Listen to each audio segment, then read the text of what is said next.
But look forward to tonight when the Democrats are going to be very closely following what it is the president has to say, maybe on debates, maybe on swing states, and maybe on a record they say is lousy. He says Trump's theirs, no pun intended. All right, back to the debate over debates. Nancy Pelosi started it. Joe Biden tried to end that debate. Take a look. I don't think that there should be any debates. I do not think that the President of the United States has comported himself in a way that anybody should, and that has any association with truth, evidence, data, and facts. I wouldn't legitimize a conversation with him.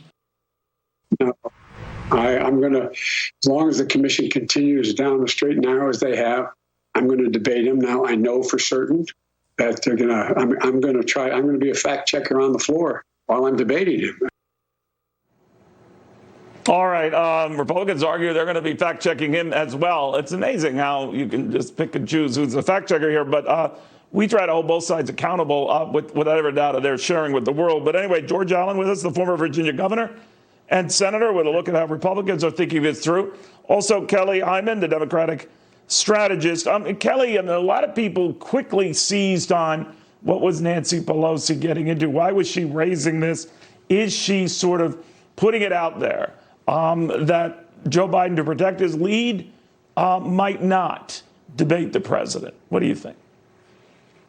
Well, Biden has already agreed to 3 debates, and so I believe that he's definitely going to debate. But we also have to think about people's safety. I mean, we are dealing with a pandemic, and we need to make sure that people's health and safety is taken into account. I mean, we have over 180,000 deaths, and people are very concerned about that. So I think that's an issue. But as I said before, Biden's definitely going to debate him.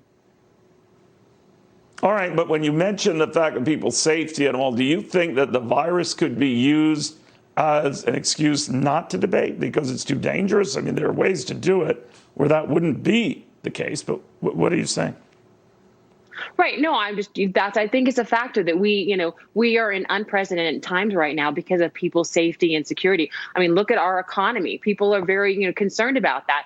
And the second issue that most Americans are concerned about is health and safety. But I definitely think that Biden has already agreed to it, and definitely he's going to debate Trump. But we have to remember, according to the Washington Post, Trump has over 20,000 lies or misleading statements.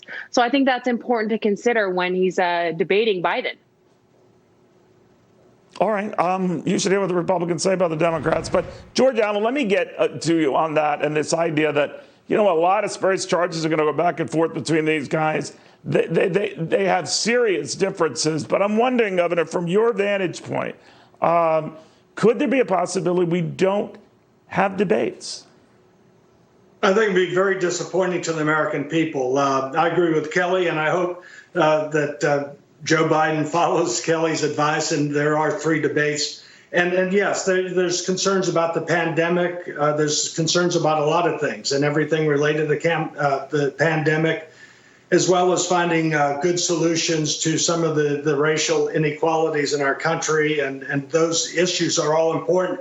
In the debate, I would hope they could have a debate, and obviously they may not have much attendance at the debate. Most people watch debates on TV. They can watch them. So this issue is really not much of an issue in it. What I'd like to see them do is put out their proposals how the United States is no longer so vulnerable and dependent on China and these foreign sources for our essential medical supplies.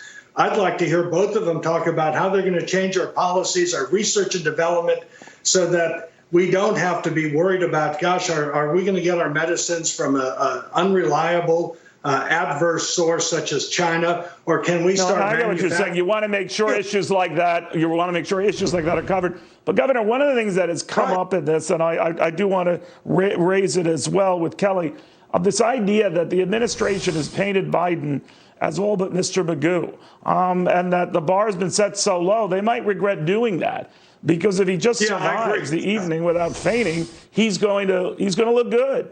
Do you regret the hammering and the Mr. Magooing, I like to call it, of Joe Biden, that he's actually hurt himself? The president could hurt himself with that line of attack. Yeah, the expectations game. I come from the world of sports. It's a meritocracy. Everyone's treated equally, regardless of their race, religion, ethnicity, and so forth. And you think of sports teams, the coaches are always building up the other team. It's how good they are to motivate your own team. And if you have people thinking so little of Joe Biden, that if he comes off as coherent, people will say, gee whiz, he was able to put two sentences together.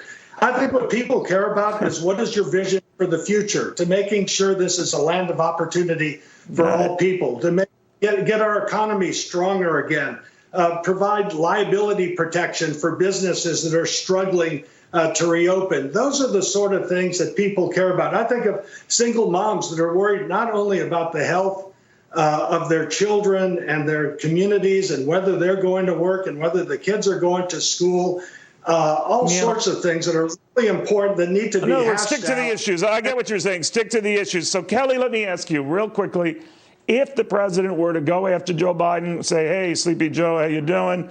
Do you know where you are? Some of the things. How do you think Biden should respond? Well, I think Biden's handled it very well on how to respond to it, because I think that's just a false narrative. I mean, he's not that at all. Look at Biden's speech at the Democratic convention. One of the Fox reporters said that Biden, if it was the bottom of the ninth, hit a home run. I mean, on a scale of 1 to 10, it's 11. So the American people are going to see that this is just another false well, that was great, but he was narrative reading by a Trump. prompter. He read it very well, but, in a debate, it's a little different. There's no prompter. There's no, you know what I mean? Like it He changes. debated great. What do you think the vice president should do? I think he should just ignore it. I think he debated great against Sanders. I think he's a great debater. I think he's going to do a great job in the debate. And he's been Trump's been calling him Sleepy Joe forever. I think that's just a false narrative. We should call Trump the divider, because that's what he is. He's dividing our country. Well, the purpose of an election. If the president doesn't divide and Biden doesn't go to sleep, both of you might be disappointed. We'll see. That's coming up. But I want to thank you. Well, we're kind of crunched for time here. We are waiting for this. Sorry, Governor. Waiting for this FEMA briefing featuring the President of the United States. A lot more coming up.